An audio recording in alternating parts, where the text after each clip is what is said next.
Иванов, Ивайло. حالا کامرانشاه هوستاپیریان آنانی صدا کردند اعلام کردن انکترش رقیبان هر دو از 32 سال از روی سن و سال قریب که یک هستند 28 سال دارد ایوایلوف و کامرانشاه پهلوان 29 ساله کشور است 8 مراتب کامرانشاه هوستاپیریان در قهرمان جهان شرکت ورزیده است و نتیجه بلند این 8مین مرتبه است نتیجه بلندش 2015 در قهرمان جهان مقام پنجم بود بار آنها میان همدیگر مبارزه نبردند ایوانوف رقیب دومی مجدوف جهانگیر محسوب میشد آخرین مراتب ولی با کامرانشاه هوستاپیریان بار اول است که به میدان کشتن جدا میبرند ایوانوف حالا برای سر کتف گرفتن و از کامرانشاه دیده فعالی خود را در مقابل او نشان میداد خب مربی ایوانوف را میبینیم روی نوار که اینجا برای شاگرد مصلحت میدهد و باید کامرانشاه تاکتیک و تکنیک بزرگی تجربه خویش را به کار برد خب دست راست گریبان راست را مستحکم داشته است کامرانشاه والا آستین دست چپ را کردن از چنگال رقیب تا اینکه کمربند او را پیدا کند ولی رقیب آستین دست راستی کامرانشاه را چنان مستحکم داشته است که برای رها کردن مشکلی دارد خب اما داشتن آستین کار نکردن است برای پهلوان بلغارستان معنای کمفعالی را شده هم داشت ولی او نشست حالا همون رقابت شکل دیگر گرفت فعالی کامرانشاه زیادتر شد آخران برای ما شدانشان دادند آخران دستاورد کامرانشاه هوستاپیریان در بازی‌های همبستگی اسلامی بود مقام دوم نشانه نقره‌اش از پهلوان بلغارستان باشد در مسابقه اروپایی نشان طلایی‌اش است خب باز همون شیوه پیشتره ببینید سرکیت نشستن برای ایوانوف شیوه گردیده است ایوانوف مخلصان ما خیلی زیاد هستند باز هم ابراز میکنند که این نبرد گویا در خانه ما برگزار میگردد چون که در کشور همجوار ازبکستان مقدم است مخصوصا برای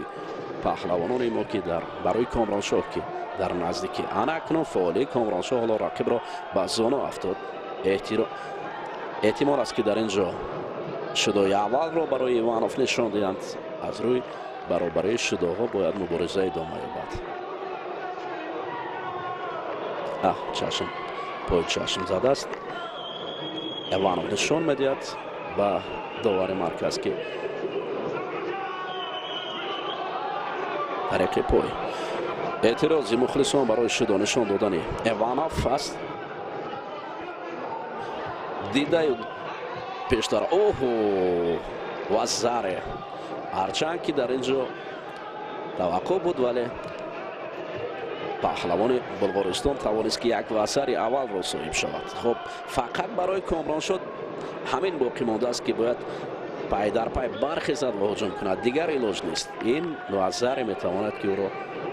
حالتی تکرار رو میبینیم ببینید رسیش بود و بعدن کار بود اول حالت بود بعد دویم باره بود شاید این احتمال وزر کمتر بود و هر حال قبول است خب اکنون دیگر یگانه راه برای کامرانشاه هجوم کردن و پیش رفتن است با این رو برای ایستادن و دست کندن و گریبان کندن هیچ کار انجام نمی‌یابد الکه پهلوان بلغارستان رو ببینید چنان عادت کرده است که آستین دست راست کامرانشاه را می‌دارد و خود را سر زیر دست کامرانشاه می‌کند همگی کمتر از 1 دقیقه دیگر باقی مانده است امکانیت هایی که طلایی که برای کامرانشاه باید استفاده برد و اگر نه با این شیوه کاری او رنگین نخواهد شد خب هست امکانیت باید به کار برد 39 سال که برابر است ایوانوف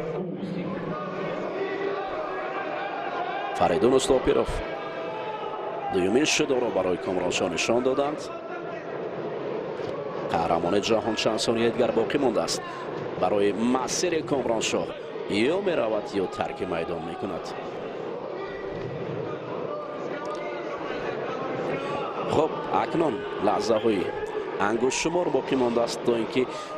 дар лаҳзаҳои охирон бояд амале нишон дод ки шоиста бошад. на аллакай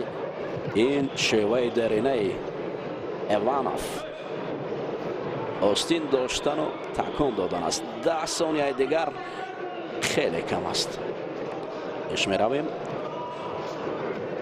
то сонияҳои охирон. намо афсус дӯстони азиз ки нишон барои расидан масири комроншоҳ дар давраи аввал ҷанбаз гардид ва Ивайло Иванов ба марҳилаи навбатӣ меравад. қаҳрамони ҷаҳони имсола низ роҳаш барои комроншоҳ ҷанбаз гардид. 8-мин ширкати комроншоҳи Устопириён дар қаҳрамони ҷаҳонӣ пуштини ҷудо буд. ва меравем акнун лаҳзае ба тамошои ин партофти қаҳрамони ғорӣ ва баъдан шарҳро идома медиҳем. In white judogi representing Serbia, 2017 world champion Nemanja Majko. In blue judogi representing the Republic of Poland.